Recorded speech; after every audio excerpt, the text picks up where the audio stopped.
जहाँ 7 विद्यार्थी का एक समूह होता था, 7 है ना। और ये स्थान हेड टीचर का स्थान हो गया। और ये स्टूडेंट देख रहे हैं पिलर था जिसके ऊपर छत होते थे। छत का परिमाण देखिए, ऊपर से 3 इंच नीचे कंक्रीट का है। देख रहे हैं आज तक ब्लैक नहीं हुआ है, लेकिन ऊपर जो एएसआई दिया है वो ब्लैक हो गया है। देख रहे हैं इधर ब्लैक हो गया।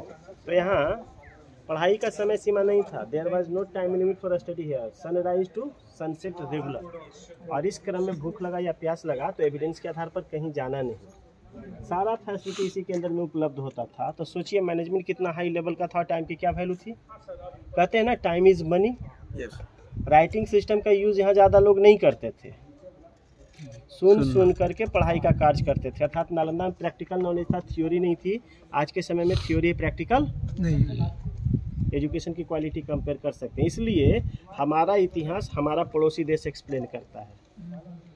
कभी सुने भारतीय इतिहासकारों के अनुसार, विदेशियों के अनुसार, यही आता है ना रेफरेंस में। कहते हैं कि नालंदा का लिविंग स्टैंडर्ड डिफिकल्ट था क्योंकि यहाँ कोई एजुकेशन नहीं था, है ना। तो जो भी गुरुकुल के रूल्स को फॉलो किए वो फेमस हुए और वर्ल्ड फेमस हुए। तो वह रूल्स क्या रहा होगा जिसको लोग फॉलो करके फेमस और वर्ल्ड फेमस हो गए। कितना रूल्स रहा होगा, क्वेश्चन उठता है ना। तो प्राचीन काल में एजुकेशन संस्थान के 5 रूल था, 5 नियम था, 5 डिसिप्लिन जिसको कहते हैं, है ना। और वो है संस्कृत में, चूँकि महायान का था तो संस्कृत को भी अच्छी तरह से पढ़ते और समझते थे। तो संस्कृत में है काग चेष्टा बको ध्यानम अल्पहारी तथा बचा स्वान निंद्रा गृह त्यागी विद्यार्थी पहचान लक्षण। समझ में आया नहीं। काग मीन्स होता है कौआ। कौआ अपना घोंसला अर्ली इन द मॉर्निंग छोड़ देता है ना, भोजन की खोज के लिए दूसरे स्थान पे निकल जाता है। सनसेट के समय या सनसेट के बाद घोंसले में वापस जाता है। विद्यार्थियों को early in the morning room छोड़ करके ज्ञान की खोज में लग जाना चाहिए, सनसेट के बाद रूम में जाना चाहिए। पहला हो गया।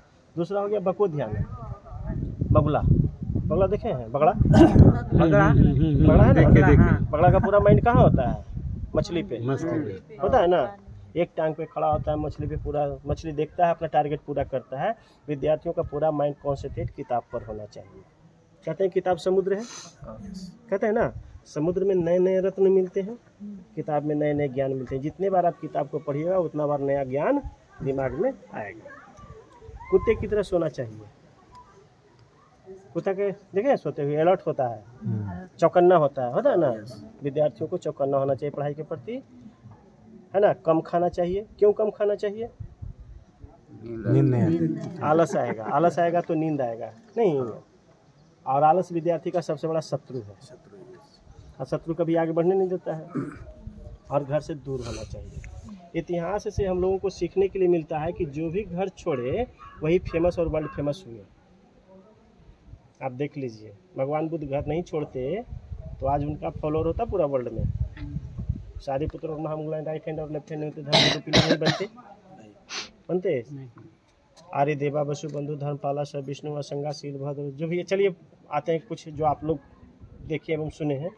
महात्मा गांधी साउथ अफ्रीका नहीं जाते पढ़ने के लिए, तो भारत उनको अपना हक नहीं मालूम होता। आकर के भारत में अंग्रेजों के खिलाफ आवाज़ नहीं उठाते, भारत स्वतंत्र नहीं होता। अब बाबा साहब भीमराव अम्बेडकर लंदन पढ़ने के लिए नहीं जाते तो आज क्या भारत का संविधान होता। तो इतिहास से हम लोग को सीखने के लिए मिलता है कि जो भी एजुकेशन के लिए घर छोड़े वह फेमस और वर्ल्ड फेमस हुए। आज है ना वर्ल्ड फेमस अभी। ये तो प्राचीन काल के हैं। आधुनिक काल के विद्यार्थी कहते हैं मैं भी घर छोड़ता हूँ, फेमस नहीं होता हूँ। इसका क्या कारण है, नहीं करते नहीं, उधर जाके पढ़ेंगे। आज के विद्यार्थी के 5 नियम को फॉलो करते हैं ना। और वो क्या है आज के विद्यार्थी के 5 नियम, है? तुम ही बोलो क्या है। इसको बंद कीजिए, आज के जो बता रहे हैं उसका बंद कर दीजिए। रिकॉर्डिंग बंद।